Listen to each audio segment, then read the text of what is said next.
ہم سارے اس بات کو بخوبی جانتے ہیں کہ ہم پر دو طرح کے حقوق ہیں جو اللہ تعالیٰ جل وعلا نے لازم قرار دیے۔ ایک جن کا تعلق اللہ تعالیٰ کی اپنی ذات مبارکہ کے ساتھ ہے، جنہیں ہم حقوق اللہ کے نام سے جانتے ہیں، اور دوسرے وہ حقوق ہیں جن کا اللہ تعالیٰ نے بندوں کے ساتھ تعلق قائم کیا، جنہیں حقوق العباد کہا جاتا ہے۔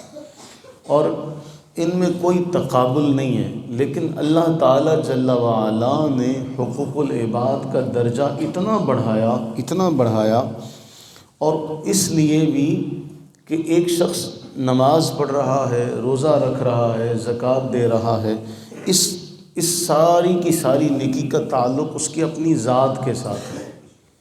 اس سے معاشرے میں کوئی اور اس کا پہلو ہمیں نظر نہیں آتا، کیونکہ اس کا جتنا بھی وہ نمازیں پڑھ رہا ہے، نوافل پڑھ رہا ہے، یہ سارا اس کی اپنی ذات کے ساتھ ہے۔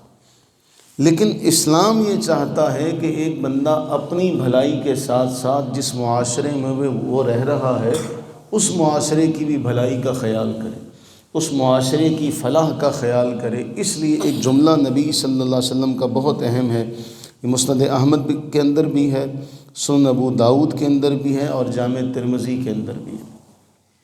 حضرت ابو درداء رضی اللہ تعالیٰ عنہ بیان فرماتے ہیں کہ رسول اللہ صلی اللہ علیہ وآلہ وسلم نے فرمایا، میں تمہیں ایسی چیز کے بارے میں نہ بتاؤں، ایسا عمل بتاؤں جو اپنی ذات کے اعتبار سے نماز سے بھی زیادہ اہمیت کا حامل ہے، روزے سے بھی زیادہ اہمیت کا حامل ہے، صدقے سے بھی زیادہ اہمیت کا حامل ہے۔ عرض کی بتائیے کیوں نہ ہم وہ کام کریں جو ان ساری عبادات سے بہتر ہو، اس کی جامعیت ان سب سے زیادہ ہو؟ تو فرمایا اصلاح ذات البین، لوگوں کے درمیان صلح کروانا، یعنی معاشرے کی بھلائی کے اعتبار سے فرمایا یہ ان عبادات پر بھی فوقیت رکھتا ہے کیونکہ ان عبادات کا تعلق اللہ تعالیٰ جل وعلا کی ذات کے ساتھ ہے، ان کا تعلق بندوں کی فلاح کے ساتھ ہے، معاشرے کی فلاح کے ساتھ ہے۔ فرمایا یہ ان سے بھی افضل ہے۔ اور آخری جملہ اس حدیث کا بہت اہم ہے، فرمایا وَفَسَادُ ذَاتِ الْبَيْنِ الْحَالِقَةِ، لوگوں کے تعلق کو کمزور کرنا، لوگوں کے تعلقات میں فساد ڈالنا ایسا برا عمل ہے جو تمام کی تمام نیکیوں کو بہا کے لے جاتا ہے۔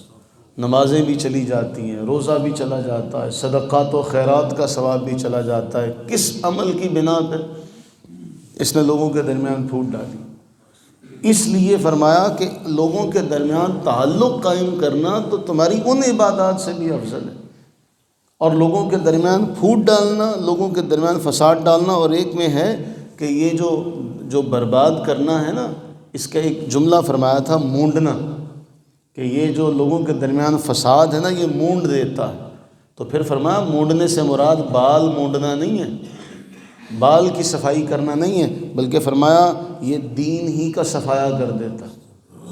یعنی اب آپ دیکھیے کہ انسان کہے کہ جی میں نے تو اپنی نمازیں بھی پوری پڑھی ہیں، میں نے زکوٰۃ بھی پوری دی ہے، میں نے روزے بھی پورے رکھے ہیں، لیکن دوسری طرف اس نے لوگوں کے جو حقوق ہیں ان کے اوپر ڈاکہ ڈالا ہے کہ لوگوں کے درمیان فساد کروایا۔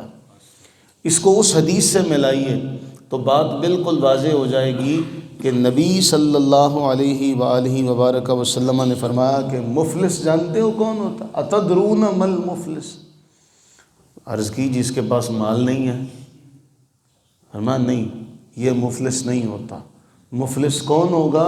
جو من امتی من یاتی یوم القیامہ بالصلاۃ وصیام وزکوٰۃ، وہ شخص ہوگا جو قیامت کے دن نمازیں، روزے، صدقات، ان کا انبار اس کے ساتھ ہوگا۔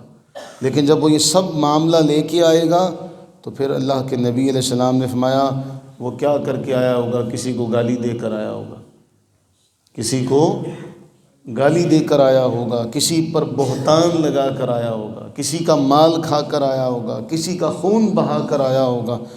تو یہ کسی کو مار کر آیا تھا، کسی پر زیادتی کر کے آیا تھا، تو اللہ کے نبی علیہ السلام فرماتے ہیں اس کی ایک ایک نیکی مظلومہ میں بانٹ دی جائے گی، جن کے ساتھ وہ زیادتی کر کے آیا تھا، تنہا رہ جائے گا۔ خالی ہاتھ خالی دامن رہ جائے گا، فرمایا اسے مفلس کہتے ہیں، یہ مفلس ہوگا۔ تو اللہ سے دعا کریں، ہم سے تو دنیا کی مفلسی برداشت نہیں ہوتی، ہم تو دنیا کی مفلسی برداشت نہیں کر سکتے، تو ہم سے آخرت کی مفلسی کہاں برداشت ہے۔ اللہ تعالیٰ اپنی رحمت کا صدقہ، اپنے جواد وہاب رزاق ہونے کا صدقہ ہمیں دنیا کی مفلسی سے بھی محفوظ فرمائے اور ہمیں آخرت کی مفلسی سے بھی محفوظ فرمائے، ہمیں دنیا میں بھی تنگ دستی سے بچائے، رزق حلال رزق فراخ عطا فرمائے، میدان محشر میں بھی اللہ تعالی ہمیں نیکیاں محفوظ لے کر جانے کی توفیق عطا فرمائے، آمین ثم آمین۔